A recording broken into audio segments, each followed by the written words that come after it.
Dios les bendiga, amados hermanos, y nuevamente por la gracia del Señor estamos aquí al frente de ustedes, lo cual es un privilegio para compartir la palabra del Señor. Como lo hemos dicho en otros vídeos, compartir el mensaje del tiempo del fin, el mensaje traído por Malaquías 4:5 y también Apocalipsis 10:7, que dice que sino que en los días de la voz del séptimo ángel, cuando Él comience a tocar la trompeta, el misterio de Dios se consumará, como Él lo anunció a sus siervos los profetas. Entonces estamos anunciando, estamos procurando con la ayuda del Señor ser un eco de lo que habló, lo que dijo, digamos, este mensajero, este profeta, ¿ya? El mensaje que Él trajo para la última y final edad. Y este mensaje prepararía a la novia, prepararía al pueblo del Señor, porque el Espíritu Santo profetizó y dijo que en este ministerio, en el mensaje del profeta, ¿cierto?, serían revelados los 7 truenos de Apocalipsis capítulo 10, versículos 3 y 4. Y que estos 7 truenos, que son los misterios, verdades, contenidos en los 7 sellos, revelados divinamente, convertirían el corazón de los hijos a la fe de los padres de Pentecostés. Es decir, la fe original, la fe que fluía de nuestros padres de Pentecostés, ¿cierto? A través de Pablo, a través de Pedro, a través de los hermanos, que Dios confirmaba la palabra que ellos hablaban con maravillas, señales y prodigios. Y dice la Biblia que Dios hacía maravillas y señales extraordinarias a través de Pablo, pero también a través de Pedro. Los santos eran los muertos eran resucitados, los ciegos recibían la vista, los sordos oían, los paralíticos caminaban, los muertos, repito, eran resucitados. Entonces, eso era el ministerio de Jesucristo en la iglesia primitiva. Y ellos estaban tan ungidos, tan llenos del Espíritu Santo, que se escribió un libro de los Hechos. Los teólogos le pusieron como título Los Hechos de los Apóstoles. Pero no, el título correcto es Los Hechos del Espíritu Santo. Y este libro de los Hechos no tiene un amén final. Si usted ve al final del libro, el libro de los Hechos del Espíritu Santo en los apóstoles no tiene un amén final, sino que quedó abierto el libro. ¿Por qué?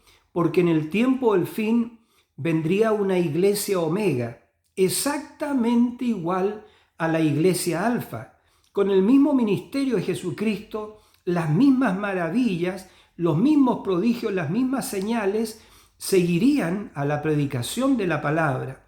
Ellos tuvieron la palabra en sus días, ellos fueron partícipes de la naturaleza divina, pero una cosa que sí no tuvieron en la edad apostólica fue la adopción espiritual, recibiendo la plenitud del poder que estaba en Cristo. Entonces, eso es lo que la iglesia del tiempo del fin tenemos que recibir por la gracia del Señor, una vez que las 7 virtudes que están descritas en el libro de Pedro, segunda de Pedro, capítulo 1, versículos 3 al 8 o 4 al 8, dice que Dios nos ha dado preciosas y grandísimas promesas para que por medio de ellas, es decir, las promesas, llegásemos a ser participantes de la naturaleza divina. Y dice el apóstol Pedro, habiendo huido de la corrupción que está en el mundo a causa de la concupiscencia. Y ahí el Espíritu habló a través del apóstol Pedro y dijo, vosotros que habéis recibido esta fe gloriosa como la nuestra, añadid, y él habló con diligencia, ¿verdad? Añadid diligentemente a la fe la virtud. Y una vez que tengan la virtud, dice la Biblia, ¿cierto? Añadid a esa virtud ciencia. Y una vez que la ciencia de Jesucristo esté en usted, añadid a esa ciencia templanza. Y una vez que la templanza nazca en usted y esté sólidamente formada y siendo expresada, añada usted a esa templanza la paciencia de Jesucristo. Y una vez que nazca en usted la paciencia de Jesucristo y esté operando a través de usted, entonces usted añada el temor de Dios, que significa ser como Dios. Mateo 5:48, sed pues vosotros perfectos, como vuestro Padre que está en los cielos es perfecto. Mateo 5:48. Y una vez que la piedad de Dios esté, digamos, nacida en usted, o manifestada, diría yo, que es el término más correcto, añadida entonces al temor de Dios el amor fraternal o el afecto fraternal.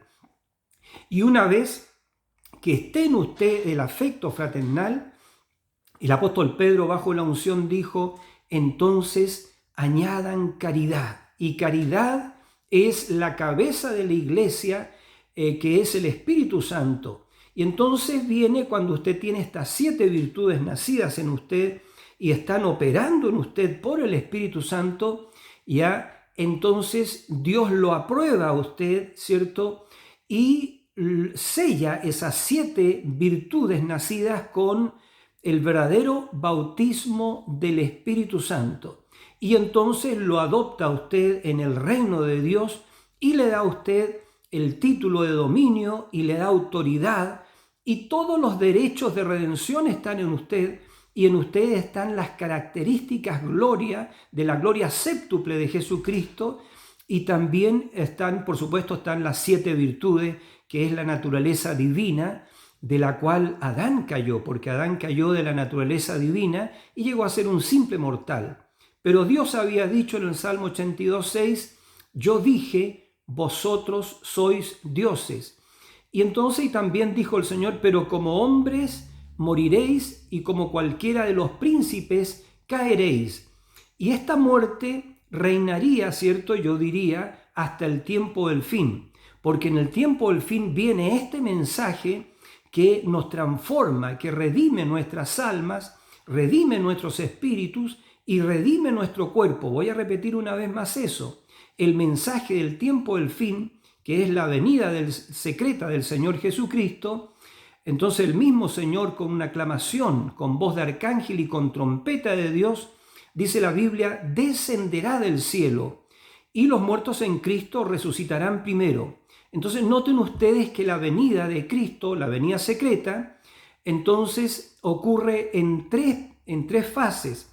Voz de aclamación que redime nuestra alma, voz de arcángel que redime nuestros espíritus, y la trompeta de Dios que redime estos cuerpos, porque este cuerpo corruptible se vestirá de incorrupción y este cuerpo mortal se vestirá de inmortalidad.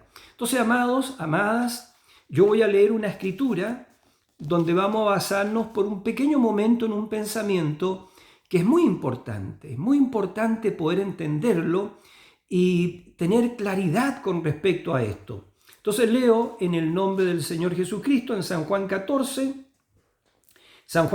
los primeros versículos donde dice, no se turbe vuestro corazón, creéis en Dios, creed también en mí. En la casa de mi Padre muchas moradas hay. Si así no fuera, yo os lo hubiera dicho. Voy pues a preparar lugar para vosotros. Y si me fuere y os preparare lugar, vendré otra vez y os tomaré a mí mismo. Lo voy a repetir eso porque nos vamos a basar en eso, en el resto del pequeño pensamiento que queremos que nuestro Señor lo desarrolle. Dice, y si me fuere y os preparare lugar, vendré otra vez. Esa es la segunda venida secreta. Y os tomaré a mí mismo. Él, nuestro Señor Jesucristo, se viene a tomar a Él mismo. Y Él es la palabra, porque Jesucristo es el verbo de Dios. Él es el logos de Dios, la palabra de Dios que se hizo carne y que moró entre nosotros. Y vimos su gloria, gloria como el unigénito del Padre, lleno de gracia y de verdad. Entonces leo una vez más, y si me fuere y os preparare lugar, vendré otra vez y os tomaré a mí mismo, para que donde yo estoy, vosotros también estéis. Y sabéis a dónde voy y sabéis el camino. Que Dios bendiga su preciosa palabra, ¿verdad? Entonces, amados, yo quiero compartir con ustedes por unos breves minutos acerca de el nacimiento del árbol novia, y hablar un poco del fruto que tendrá este árbol novia. Ya todos sabemos que el novio es el árbol de la vida, ¿verdad? Porque en el huerto del Edén, ¿cierto? Se nos ha enseñado que habían dos árboles. Estaba el árbol de la vida, pero también estaba el árbol de la ciencia y del bien y del mal. Y cuando el hombre, Dios le dijo, de todos los árboles del huerto ustedes pueden comer, le dijo al hombre, ¿cierto? Pero del árbol que está en medio del huerto, el árbol de la ciencia, el bien y el mal, no comeréis de él, porque el día que ustedes coman, morirán. Y entonces, bueno, ellos comieron, no vamos a explicar eso, ¿cierto? Cuál fue el pecado original, pero ellos comieron del árbol de la ciencia, del bien y del mal, y ellos cayeron de la vida eterna. Dios les dijo, el día que ustedes coman. Ahora, la Biblia dice, ¿cierto? No quiero, amados, que ignoréis que para el Señor un día es como 1000 años y 1000 años como un día. Eso lo dijo el apóstol Pedro. Entonces, por eso que Adán no vivió más de 1000 años, él vivió 900 y tantos años. Por eso que Matusalén tampoco alcanzó a vivir los 1000 años, ¿ya? Porque se cumplió la palabra del Señor. Matusalén vivió, no me acuerdo, 900 y tantos años, fue el que más vivió. Noé también vivió muchos años, etcétera, etcétera. Y después se fue acortando el ciclo de vida. Entonces, hasta que llegó en Génesis capítulo 6, ya que Dios vio que la maldad del hombre acá en la tierra era mucha y que había violencia sobre la tierra y que todo pensamiento o designio del corazón del hombre era de continuo al mal. Y dice la Biblia que Dios se arrepintió de haber hecho al hombre y dijo, raeré al hombre sobre la faz de la tierra y también a todas las bestias.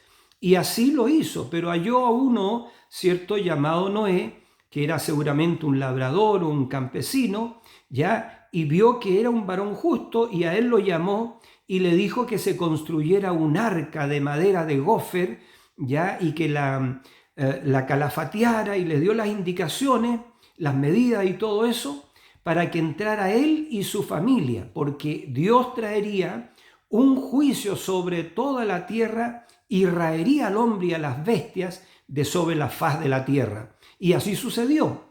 Y eso pasaron como 120 años que Noé, pregonero de justicia, anunció eso, pero nadie creyó. Así que al final de los 120 años, Noé, con su familia, ¿cierto?, entró al arca y Dios hizo que entraran los animales, y la Biblia dice que Dios cerró la puerta. Entonces nosotros nos estamos preparando, amados, para otro juicio que viene, porque juicio viene sobre la tierra. Pero antes de que el juicio caiga, este juicio de la gran tribulación, ya donde ocurren tres cosas: la tierra va a ser purificada por fuego, los 144.000 judíos allá en Israel, ellos también van a ser purificados porque van a recibir la expiación, ellos van a recibir a Jesucristo, lo van a reconocer como su Señor, ya como el Mesías. Ellos se van a bautizar en el nombre de Jesucristo para el perdón de sus pecados y Dios los va a sellar con el bautismo del Espíritu Santo, que está en Efesios 4:30, que dice: no contristéis al Espíritu Santo de Dios, con el cual fuisteis sellados. Entonces, así como acabo de mencionar que Dios sella las virtudes cuando nacen en nosotros, así también los 144.000 judíos van a recibir el sello de Dios, que es el Espíritu Santo. Y estos judíos, por cierto, van a ser martirizados, porque van a ser perseguidos por la bestia y van a ser martirizados. Y también en el tiempo de la gran tribulación van a ser martirizadas las vírgenes fatuas, que tendrán que sellar con sus vidas su testimonio. Entonces, ese juicio, el sexto sello, que es el juicio de la gran tribulación que viene sobre la tierra y sobre todos los moradores de la tierra, ya es el propósito de Dios en el sexto sello, es un propósito triple, lo repito para tomar nuestro punto. Entonces es el juicio de purificación de la tierra. Dios está preparando la tierra para el milenio y la tierra va a ser quemada con fuego. Fuego literal, pero también fuego santo para matar todos los gérmenes y todos los demonios que están en esta esfera, ¿verdad que sí? Porque Satanás es el príncipe de la potestad del aire, pero también tiene sus demonios. Entonces los cielos van a ser purificados, la tierra va a ser purificada para el milenio, pero también van a ser purificados los 144.000 judíos allá en Israel, y también en el mundo las vírgenes fatuas también van a ser purificadas o purgadas a través de este juicio de gran tribulación, donde ellas tendrán que sellar sus testimonios con sus propias vidas, porque la bestia, ¿cierto?, las va a perseguir y las va a matar. Y sabemos que la Biblia dice que la bestia, ¿cierto?, este último líder mundial, él va a blasfemar de los que moran en el cielo. Eso es la iglesia que ha sido raptada, la verdadera iglesia, la novia de Jesucristo, ya no está aquí en el tiempo de la gran tribulación. Ella está en las bodas, en la cena de las bodas del Cordero, que son 3 años y medio allá en el cielo, y son 3 años y medio acá en la tierra de gran tribulación. Entonces, amado, yo quiero hablar un poquito sobre la preparación para el rapto. Acá en Éxodo capítulo 12, a ver si lo puedo encontrar rápidamente. En Éxodo capítulo 12, ya acuérdense que estas fueron las instrucciones que Dios le dio. Lo voy a buscar rápidamente. Éxodo capítulo 12, para tomar un punto. Y voy a leer las escrituras del versículo 15 al 19. Entonces, porque el Antiguo Testamento fue un tipo del Nuevo, de lo que Dios hizo allá como tipo, lo que hace con nosotros también. Entonces, en Éxodo capítulo 12, versículo 15, dice: 7 días comeréis panes sin levadura. Repito, 7 días comeréis panes sin levadura. Y así el primer día haréis que no haya levadura en vuestras casas, porque cualquiera que comiere leudado, desde el primer día hasta el séptimo, será cortado de Israel. Repito, 7 días comeréis panes sin levadura. Eso representó las 7 edades de la iglesia, dice el profeta, no lo digo yo. Estos 7 días ya de comer panes sin levadura representó las 7 edades de la iglesia. Dice, 7 días comeréis panes sin levadura, y así el primer día haréis que no haya levadura en vuestras casas, porque cualquiera que comiere pan leudado desde el primer día hasta el séptimo será cortado de Israel. Y leo el versículo 19, nuevamente de Éxodo capítulo 12, versículo 19. Por 7 días no se hallará levadura en vuestras casas, es decir, por 7 días, 7 edades de la iglesia. Éfeso, Mirna, Pérgamo, Tiatira, Sardis, Filadelfia y la Odisea. En todas estas 7 edades de la iglesia dice, por 7 días no se hallará levadura en vuestras casas, porque cualquiera, y escuchen esto, amados hermanos, porque cualquiera que comiere leudado, así extranjero como natural del país, será cortado de la congregación de Israel. Y el verso 20, ninguna cosa leudada comeréis, en todas vuestras habitaciones comeréis panes sin levadura.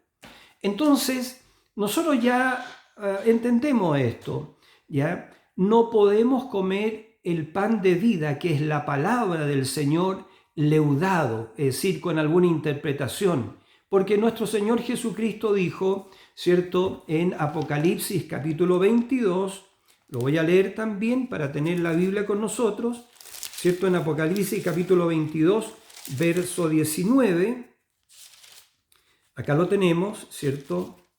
Versículo 19 y 20 creo, a ver si estamos bien, dice así el Señor Jesucristo, leo Apocalipsis capítulo 22, versículo 19 o del 18. Yo testifico a todo aquel que oye las palabras de la profecía de este libro.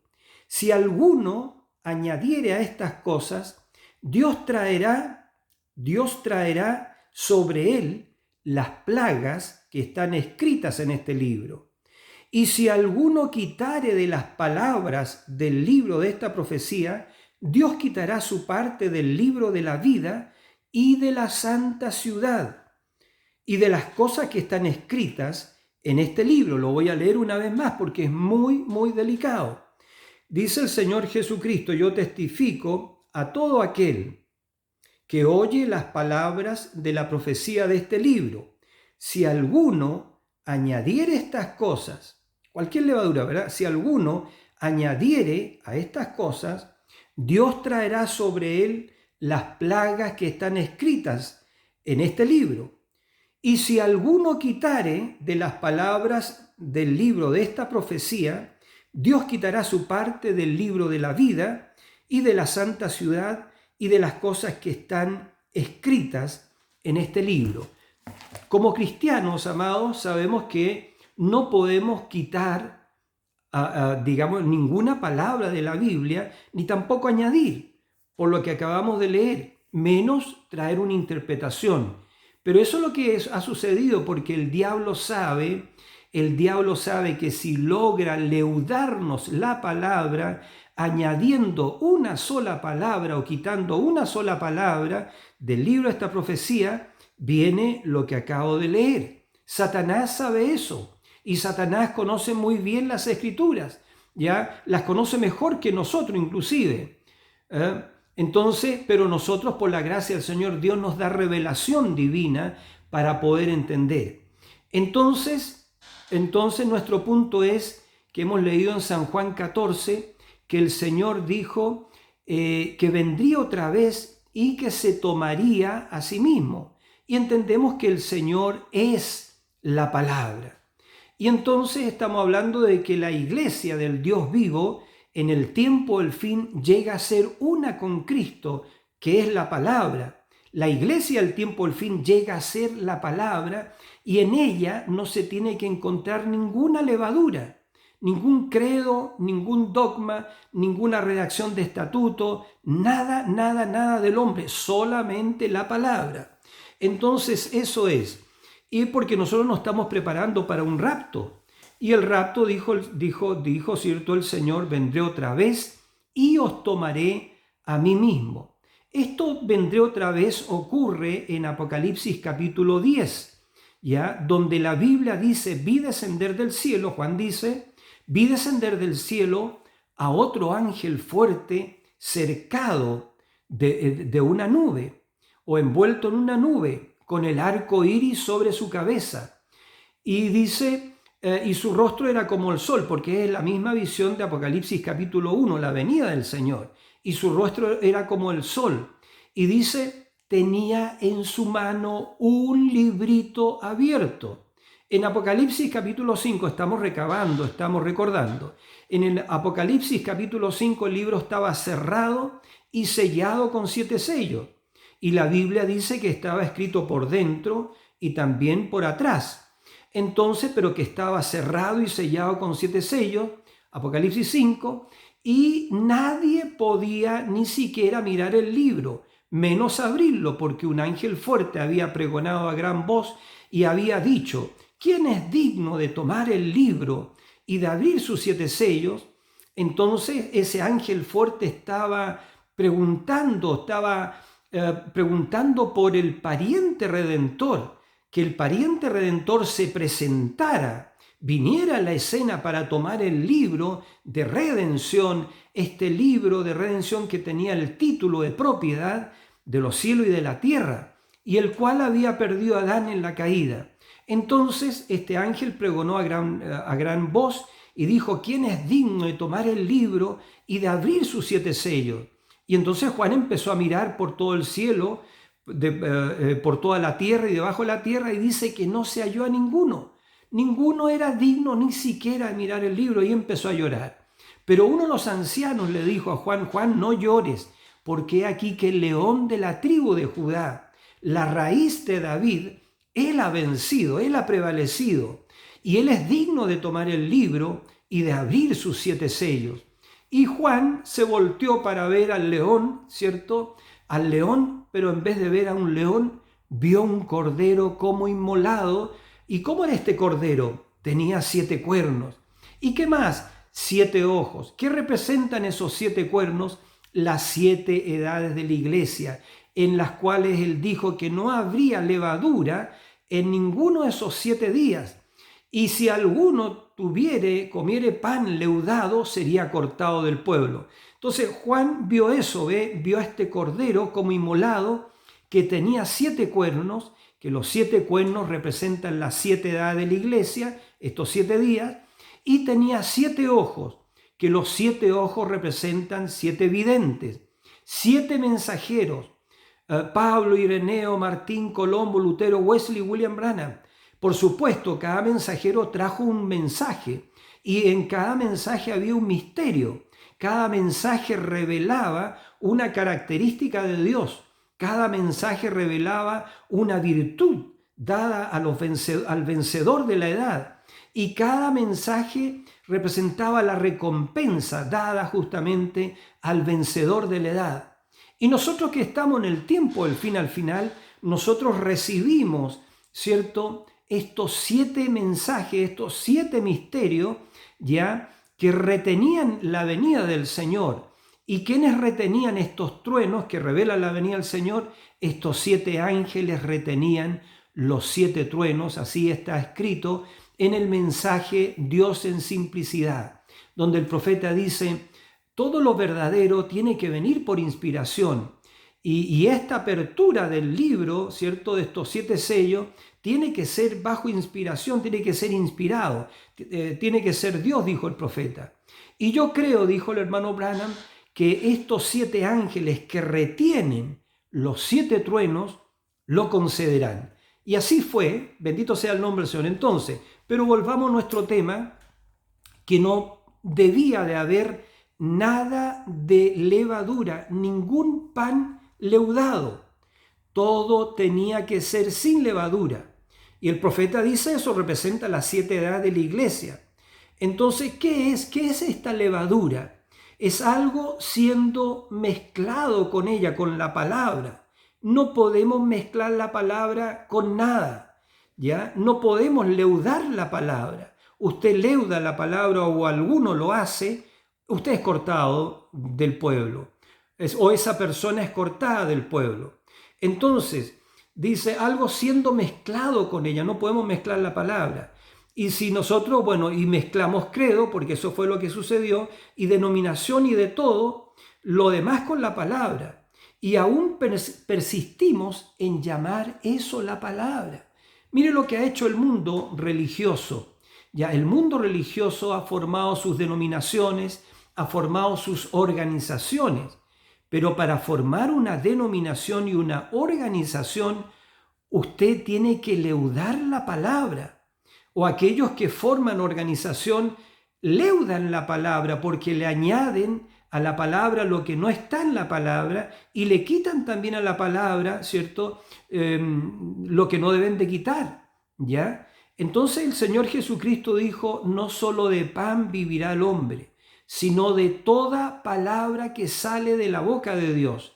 Eva transgredió una sola palabra porque Dios les dijo a ellos, le dijo: el día que ustedes coman van a morir.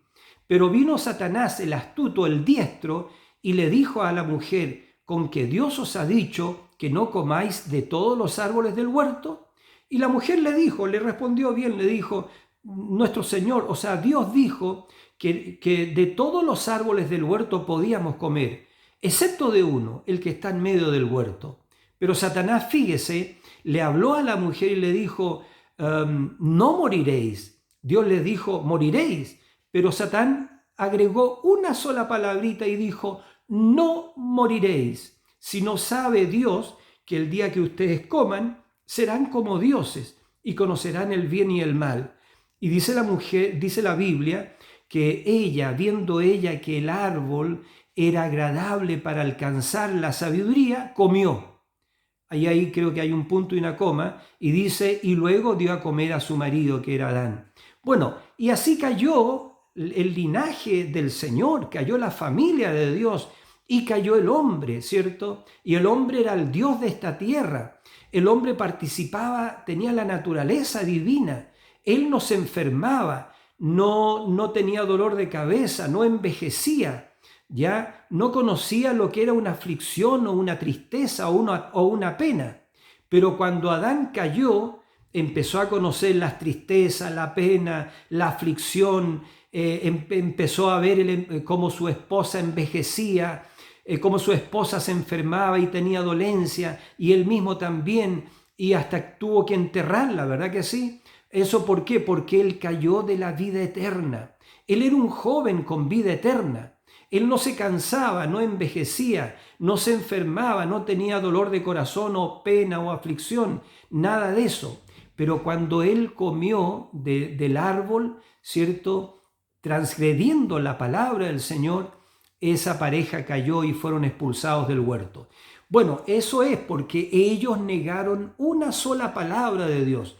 Y yo quiero decir esto, hermanos, que el pecado, como se nos ha sido enseñado, el pecado no es fornicación, el pecado no es adulterio, no es mentir, no es robar o hurtar, ¿ya? No, esos son atributos del pecado, dijo el hermano Branham.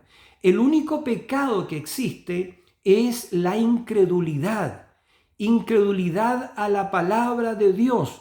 Usted descree o cualquier persona descree una sola palabra de Dios, es un incrédulo. Es un incrédulo y no está en novedad de vida, está en muerte. ¿Ya? Si descreemos una sola palabra de la palabra del Dios viviente, somos incrédulos.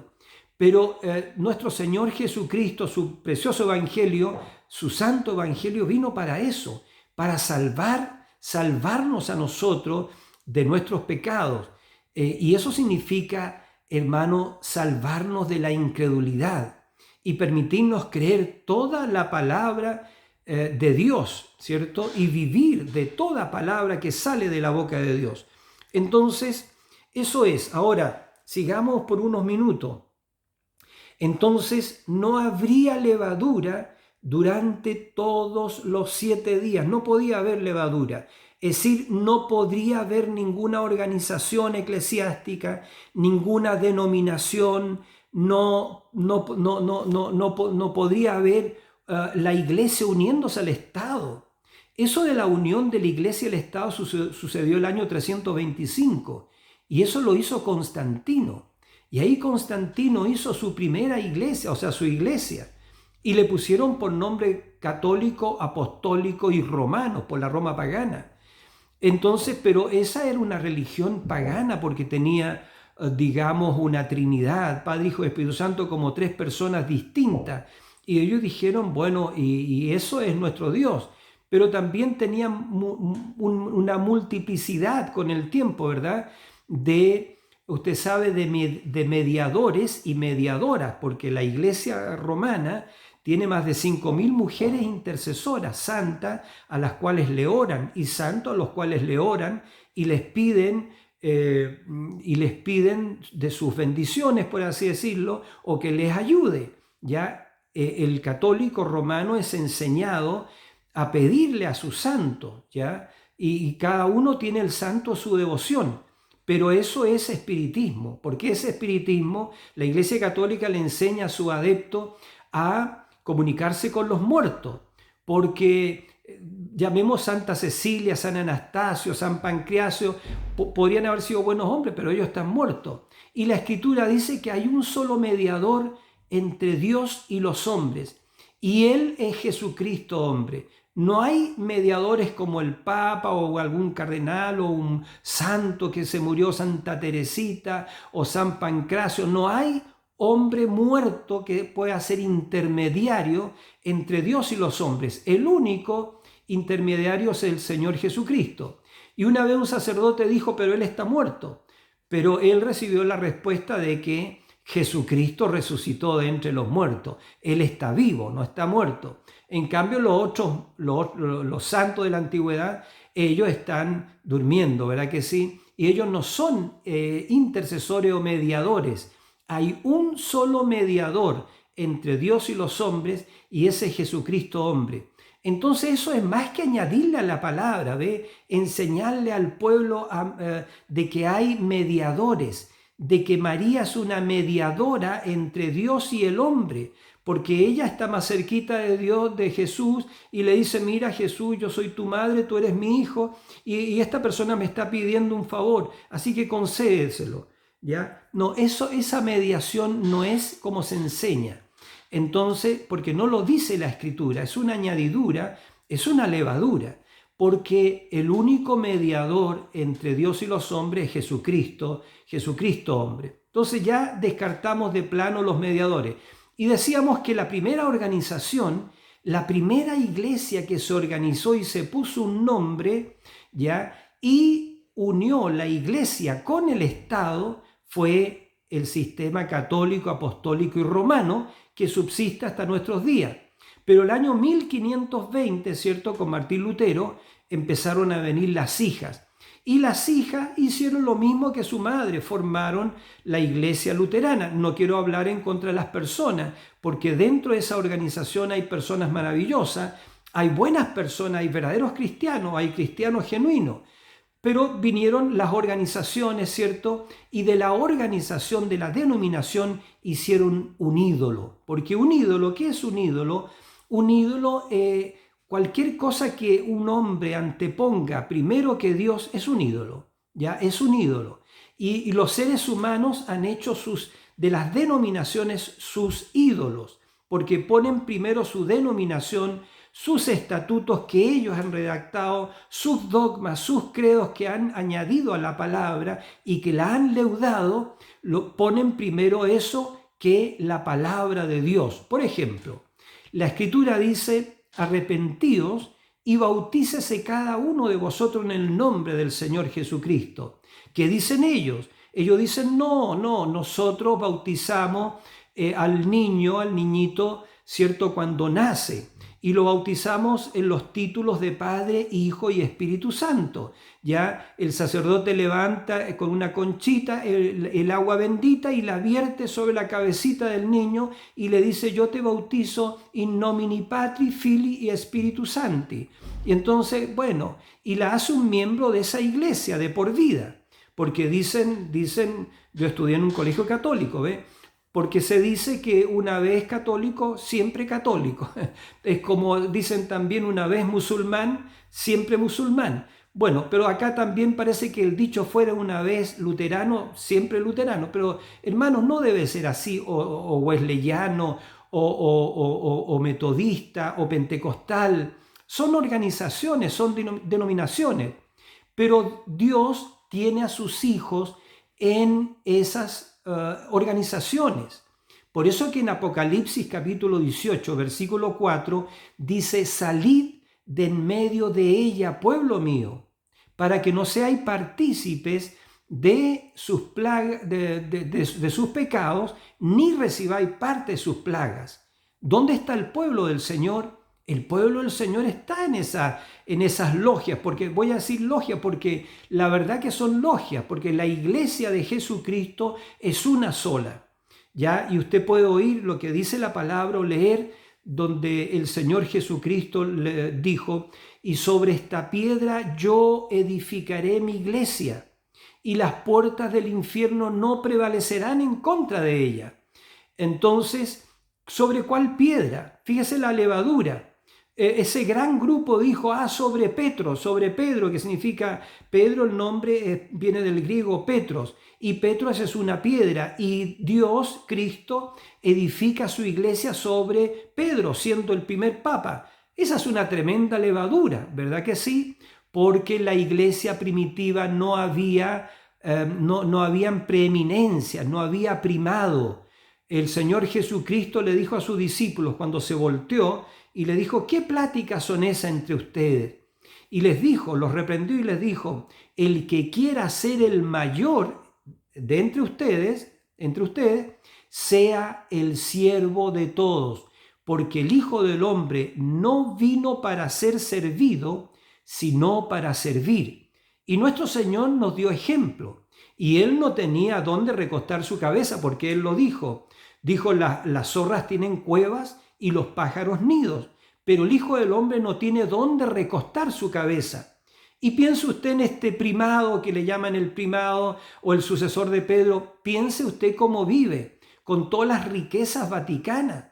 Y usted ve en Google, consulte, ¿quién tiene el oro del mundo? El oro del mundo, entiendo, digamos, lo tiene esta gran organización eclesiástica religiosa. Búsquelo usted en Google, ¿ya? Ellos tienen todo el oro del mundo, todo el oro del mundo. Con la corona, cierto, que se exhibe allá, se dice que es de tal valor que se podría alimentar al mundo 6 meses, suplir la hambruna del mundo. Pero sabemos nosotros que Satanás está personificando cristianismo, ¿verdad que sí? Porque Satanás, para poder engañar a la iglesia, ¿cierto? Él vino personificando cristianismo. Por eso que las iglesias personifican cristianismo, pero las iglesias están llenas de dogmas, están llenas de credos, están llenas de tradiciones, están llenas de levadura. Por eso cuando Cristo vino la primera vez, ¿cierto? Él dijo, este pueblo en labio me honra, de labios me honra, este pueblo de labios me honra, mas su corazón está lejos de mí, y más en vano me honran enseñando doctrinas y mandamientos de hombre. Y creo que en Mateo, ¿cierto? Tendría que buscarlo. El Señor Jesucristo le dijo a sus discípulos, en la cátedra de Moisés se sientan los escribas y los fariseos. Haced lo que ellos dicen, pero no hagan como ellos hacen, porque ellos dicen y no hacen. El Señor le estaba diciendo, guardaos de la levadura de los fariseos. Guardaos de la levadura de los fariseos, es decir, de las interpretaciones, de los dogmas de ellos, de los credos de ellos. Y siempre son los líderes, siempre son los líderes los que usted sabe, descarrían al pueblo, siempre son los líderes. Por eso que en cada edad Dios envía un mensajero, ¿ya? Envía un mensajero con un mensaje, y los verdaderos pastores toman el mensaje que trae el mensajero y dicen solamente lo que dijo el mensajero. Por eso el mensajero del tiempo del fin dijo, digan lo que dicen las cintas, es decir, declaren, prediquen lo que dicen las cintas, ¿ya? Y él dijo, digan lo que yo digo, porque no lo digo yo, la verdad que lo dijo el Señor a través de él. Bueno, me voy a apurar para estar terminando. Entonces, tenemos eso, que el año 325 nació la primera organización. El año 1520 Dios levantó a Lutero, pero la segunda generación de los seguidores de Lutero formaron la organización luterana. Y tan pronto se organiza un grupo, Dios los deja. Dios los deja porque son cortados, porque ellos añaden levadura a la palabra, levadura, y son cortados del pueblo.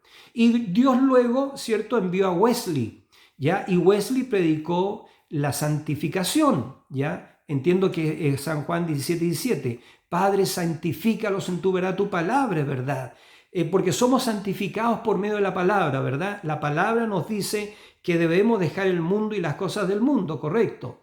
Entonces, pero la segunda generación de los creyentes que recibieron el mensaje de Wesley dijeron: vamos a guardar este mensaje tan glorioso, tan maravilloso de la santificación, y vamos a hacer una organización, una denominación. E hicieron la iglesia wesleyana, ¿ve usted? Wesleyana. Y después, bueno, Dios, ¿qué hizo con esa iglesia cuando se organizó? La dejó, porque ellos mezclaron la palabra con levadura. La organización es levadura, porque la organización, ¿cierto?, lleva a formar una denominación, y las denominaciones tienen sus credos, sus estatutos, sus dogmas. Si uno no pertenece a ellos, no lo reciben. Ve usted, yo voy a una iglesia para compartir la palabra del Señor, pero me dicen: si usted quiere predicar en nuestra iglesia o enseñarnos algo o compartirnos la palabra del Señor, usted tiene que estar sentado 2 o 3 años, ¿ya? O ir a nuestro instituto bíblico y ahí aprender toda nuestra doctrina de la institución, y entonces usted predíquenos la doctrina de nuestra institución. Y esa institución es bautista. Los bautistas van a querer oír doctrina bautista. Y si esa institución es luterana, los luteranos van a querer oír doctrina o instrucción luterana. Y si son pentecostales, bueno, van a querer oír la doctrina pentecostal. Como por ejemplo esta. Ve que la evidencia de recibir el Espíritu Santo, según muchos pentecostales, es hablar en lenguas. Pero esa no es la evidencia, porque el mensajero dijo: he visto y he oído a brujos hablando en una lengua extraña, ¿ya? Y tirar un lápiz al suelo, y ese lápiz sin mano alguna empezar a escribir en una lengua desconocida. ¿Por qué? Porque Satán personifica todo. Y además que la Escritura dice: si yo hablase lenguas humanas y angélicas y no tengo caridad, ¿ya? Caridad que sella estas 7 virtudes, el nacimiento de estas 7 virtudes, dice, y no tengo caridad, vengo a ser como metal que resuena o címbalo que retiñe. Eso es, podemos tener dones, podemos hablar en lengua, podemos profetizar, predicar el evangelio y todo eso, porque don y llamamiento son sin arrepentimiento. Pero lo que no puede personificar Satanás es la vida literal de Jesucristo. En él las 7 virtudes de las 7 edades de la iglesia. Satán no puede personificar el nacimiento de toda la palabra otra vez que Dios predijo, y Dios anunció que en este día nacería en la iglesia toda la palabra una vez más.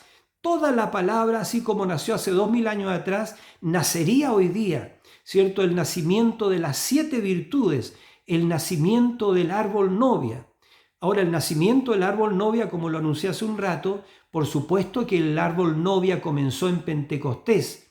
Acuérdense, Jesús es el árbol de la vida y la iglesia es el árbol novia. Y el comienzo del árbol novia fue allá en Pentecostés, en la iglesia primitiva. Pero este árbol, ¿cierto? Este árbol a través de las 7 edades de la iglesia ha ido, ha sido desarrollado. Entonces, amados hermanos, no 7 días sin levadura en nuestros medios, panes sin levadura, sin dogma, sin credo, y escuchen, sin mundo, porque la Biblia dice: si alguno ama al mundo, el amor del Padre o el amor de Dios no está en él, ya no está en él. No podemos amar el mundo ni las cosas del mundo, ya eso es. Entonces eso es, nosotros no podemos estar en una organización, en una denominación y pensar que estamos viviendo de toda palabra que sale de la boca de Dios. No. Esta iglesia del tiempo del fin, el nacimiento de esta iglesia del tiempo del fin, es palabra de Dios tras palabra de Dios tras palabra de Dios. No es como muchos creen que es palabra de Dios más organización, más palabra de Dios más denominación. No es eso. No, repito, este nacimiento de la iglesia del tiempo del fin es palabra tras palabra de Dios, ¿ya? Porque ella llega a ser la palabra a medida que recibe la palabra. Estuve en una iglesita hace poco, saludándola, y todos felices, todos muy contentos. Y después tuvimos un pequeño compañerismo, Pero en ese compañerismo, digamos, ya un poquito casi al despedirnos, empezamos a compartir lo que es la organización, cómo un grupo eclesiástico se organiza y cómo un grupo cuando ya empieza a crecer y tiene una iglesia y una estructura, yo diría, de una iglesia, construye una iglesia, le pone cimiento cierto, y eleva las paredes y pone un techo bonito con luces, ya como el pastor piensa, yo debo conservar esto, ya yo debo, esta obra, cierto, que está siendo hecha, debo hacer algo para que permanezca. Entonces él atiende eso de la personería jurídica para ser reconocido como una iglesia ante el Estado, ¿ya? Porque él quiere que permanezca su obra, su institución, lo que Dios, según él, le está dando, ¿ya? Entonces, para que el cuerpo de creyentes que viene ahí pueda permanecer y se pueda incrementar, puedan crecer, que el grupo pueda crecer y llegar a ser unos cuantos cientos o unos cuantos miles. Entonces, para que eso permanezca, él hace una organización. ¿Y cómo hace esta organización? Bueno, el diablo lo engaña para hacer esta organización, ¿verdad? Y para ponerse un nombre. Pero la Biblia dice, tienes nombre de que vives, pero estás muerto. Entonces, ¿qué hace este hombre? Ve que en la ley, ¿cierto? Acá en Chile, el decreto ley, si lo voy a citar bien, 19.638, dice que acá en Chile tenemos libertad de religión, libertad de culto. Es decir, que todos podemos expresarnos libremente, siempre que nuestra reunión, ¿cierto?, no atente en contra de las buenas costumbres, en contra de la moral, etc. Pero sí podemos reunirnos, pero no siempre será así, hermano. Entonces sí podemos reunirnos porque hay libertad de culto. Entonces este decreto ley 19.638 dice un poco más abajo, en un cierto artículo, dice, pero aquellos grupos que deseen ser reconocidos como iglesia por el Estado deben hacer las siguientes cosas. Entonces, formar una mesa, yo le explicaba esto a los hermanos, tienen que formar una mesa directiva con un presidente, con un secretario, un tesorero y los directores, ¿ya? Toda organización, toda denominación tiene esto, ellos lo conocen muy bien. Entonces, tienen que formar esa mesa directiva, ¿ya? Con un director, con un presidente, una cabeza. Y ese presidente los va a representar delante del Estado a través de un decreto jurídico. Y los decretos jurídicos tienen derechos y obligaciones. Bueno, entonces este presidente de esta corporación, ya que va a ser reconocida por el Estado, tiene que hacer lo siguiente. La mesa directiva tiene que tener directores, etc. Y entre ellos redactan el credo de la iglesia. Fíjense cómo empiezan a construir las paredes de su iglesia, entre comillas, estoy hablando espiritualmente, a través de sus credos. El credo de la iglesia, como el credo de los apóstoles, ¿ya? O el credo de la iglesia católica. Creo en la iglesia católica, en la comunión de los santos, en el perdón de los pecados, en la vida eterna, creo en nuestro Señor Jesucristo. Bueno, ese es un credo. Ese credo no se encuentra en la Biblia. Entonces, los hermanos evangélicos o llamados evangélicos cristianos empiezan a hacer lo mismo y empiezan a redactar su credo. Creemos esto y aquello. Y también redactan, ¿cierto? O elaboran la estructura jerárquica.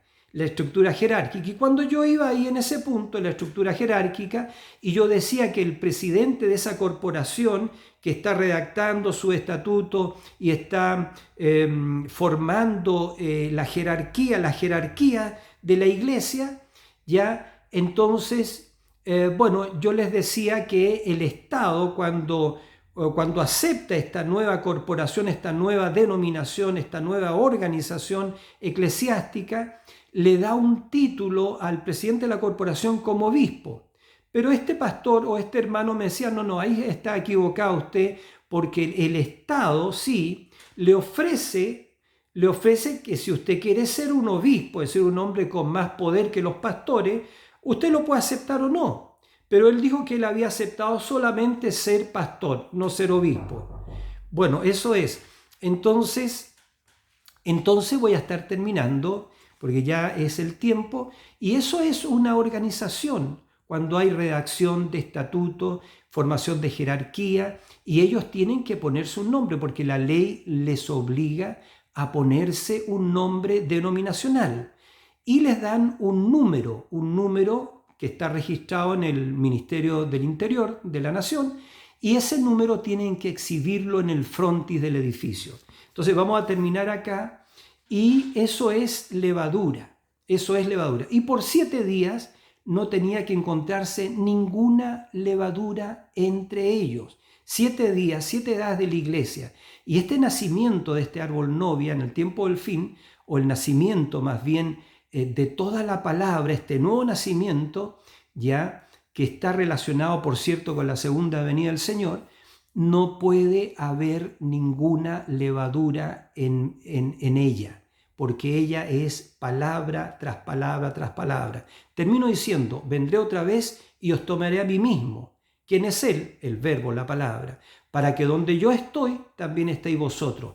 Él viene a buscar a la Señora Jesucristo, ¿ya? Y ella es Él. Grande es este misterio, dijo Pablo, que dejará el hombre a su padre y a su madre y se unirá a su mujer y serán los dos una sola carne. Mas yo os digo esto con respecto a Cristo y a la iglesia. Termino diciendo, y el espíritu y la esposa dicen ven. Está en Apocalipsis 22, 17. Y esa es la esposa y ese es el ministerio de la esposa. Y en Apocalipsis 19, 7 dice, gocémonos, alegrémonos y démosles gloria, porque son venidas las bodas del Cordero y su esposa se ha preparado. Y a ella se le ha concedido que se vista de lino fino, blanco y resplandeciente, que son las acciones justas de los santos. Amados, que Dios les bendiga y hasta una muy próxima oportunidad, si Dios así lo permite. Shalom.